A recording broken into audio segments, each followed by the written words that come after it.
Cameroon, Bandung, Africa, Bandung, to the world, Bandung. Les amis, la fête qu'on appelle la CEDEAO là, la CEDEAO c'est bon, c'est fini, c'est déjà fini, la CEDEAO. C'est-à-dire que les gars sont dans le spectacle, actuellement ils sont dans le spectacle, vous voyez. La CEDEAO pensait, avec l'aide de l'Union européenne, de la France, que elle était une organisation sérieuse et puissante. Non, cette organisation était puissante parce que le peuple de l'Afrique de l'Ouest faisait confiance à cette organisation. Parce que les dirigeants de l'Afrique de l'Ouest faisaient confiance à cette organisation. Mais quand le Mali a décidé de prendre son destin en main, ça a même commencé avec la Côte d'Ivoire, les amis. Pourquoi je viens au Mali? Entre 2010 et 2011, on a vu Nicolas Sarkozy infiltrer la CEDEAO, déconstruire la CEDEAO avec Goodluck Ebele Jonathan, un intellectuel, un scientifique, entre guillemets. Crise post-électorale en Côte d'Ivoire.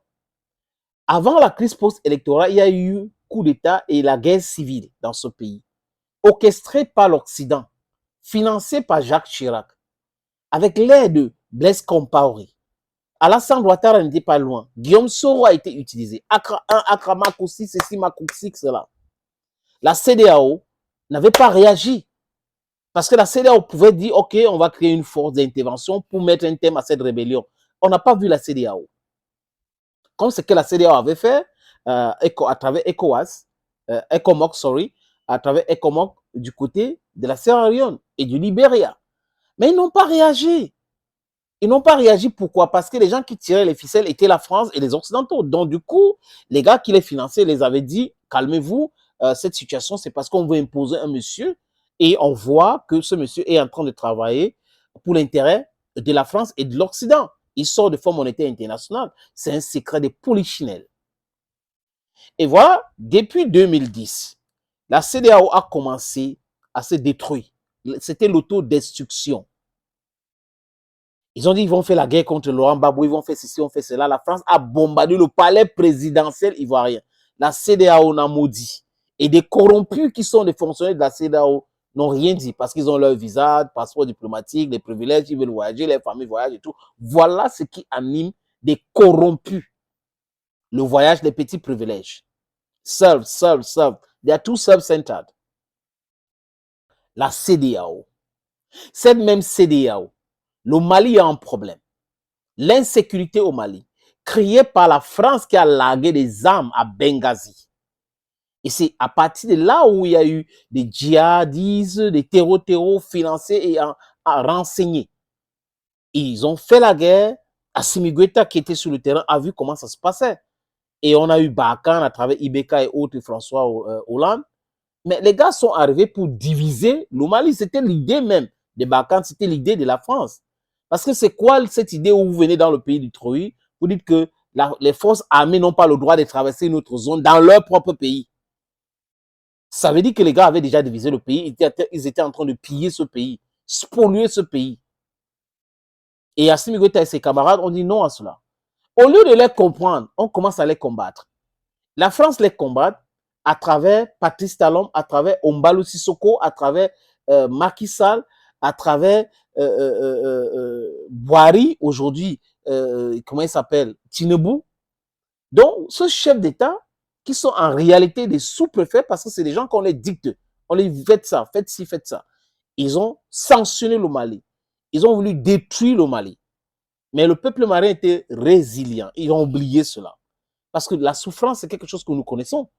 Donc, si on nous dit dans 5 ans, dans 10 ans, ça va aller, souffrons, on peut souffrir.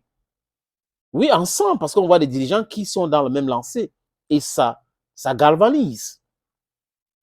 Et là, la CEDEAO a pensé que c'était la blague. Le changement est en train d'arriver. C'est perceptible. Mais les seules personnes qui n'ont pas vu ça, c'est des gens de la CEDEAO. Bam! Le Burkina Faso entre dans la danse. Le changement radical. Ils ont dit oui, pédale douce avec le Burkina Faso parce que c'est un jeune qui a pris le pouvoir là-bas, on peut le manipuler, donc il ne faut pas les sanctions et autres. Kassi Brou même est passé par là, le gouverneur de l'UEMOA, la Banque centrale de l'Afrique de l'Ouest. Et là, le Niger, les jeunes Nigériens, à travers la présidence, donc c'est les militaires qui étaient à la présidence, qui ont dit non, c'est pas possible. Ce monsieur ne peut pas dire que l'armée du Niger ne doit pas collaborer avec le Burkina Faso pour lutter contre le terror, alors que nous souffrons. Et il part à la télévision nous insulter à longueur de journée. Et on l'a écarté. Et on a vu la CEDEAO se mobiliser pour venir intervenir, réinstaller Bazoum au pouvoir. Et là, c'est parti après que la France a eu une réunion de conseil de sécurité de la France pour le Niger. Une erreur monumentale dont la France dicte la conduite à tenir aux dirigeants de la CEDEAO. Ils ne comprennent pas grand-chose. Ils pensent que l'Afrique d'aujourd'hui, c'est l'Afrique d'hier. Donc, leur manigance, leur manipulation devrait passer. On a les médias avec nous, on a ci avec nous, on va raconter des choses et les gens vont accepter. Que non, les médias sont même en baisse de l'audience aujourd'hui. Ce sont les plateformes digitales que tout le monde utilise aujourd'hui. Et là, les Africains peuvent réagir directement et dire ce qu'ils pensent. Et dans l'immense majorité, les Africains ont dit à bas la CEDEAO. Et la CEDEAO n'a pas vu ça venir. Les pays de l'AES ont décidé donc de se retirer. Une décision irréversible. Les chefs d'État de la CEDEAO se rencontrent donc à Abuja. C'était dimanche. Et le montagne qui accouche d'une souris, les amis. Ils décident qu'ils vont faire comment? Ils approuvent l'idée d'ouverture d'un tribunal spécial pour juger des crimes commis en Gambie sur Yaya Jammeh. C'est bon. La justice, c'est quelque chose de formidable. Personne de normalement constitué ne peut être contre la justice. Mais seulement cette CEDEAO-là a des troubles de mémoire. Je vous ai raconté ce qui s'est passé en Côte d'Ivoire. Où est le tribunal pour la Côte d'Ivoire? La CEDEAO devrait aussi approuver un tribunal pour la Côte d'Ivoire. Il y a eu des crimes politiques en Guinée-Bissau. Il faut que la CEDEAO aussi approuve l'ouverture d'un tribunal contre tous les crimes commis par Ombalo Sissoko en Guinée-Bissau. J'ai dit la Côte d'Ivoire, la Guinée-Bissau, même le Sénégal. Les crimes que Macky Sall a commis au Sénégal, il faut qu'ils soient jugés. Donc cette CEDEAO-là est en train de blaguer. Ils sont en train de blaguer. Ce que nous condamnons avec les Occidentaux, c'est le double langage, le double standard. Des choses qui font à géométrie variable. Voilà la CEDEAO qui s'est inspirée des Occidentaux pour créer ou approuver la création d'un tribunal spécial pour juger les crimes commis en Gambie sur Yaya Jammeh. Et les crimes que Ouattara a commis. Oui, en tant que président, on a vu son troisième mandat, ce qui s'est passé en Côte d'Ivoire. On va faire comment pour juger Ouattara ou ses amis, ou les militaires, ou je ne sais pas qui a fait quoi en Côte d'Ivoire. Et les autres pays de la CEDEAO,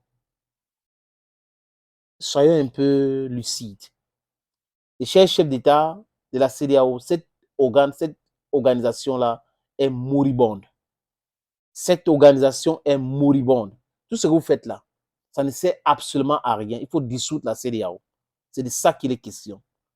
Thank you, friends, for always watching videos on this platform. It's your humble servant. And if you have time, please subscribe on the channel.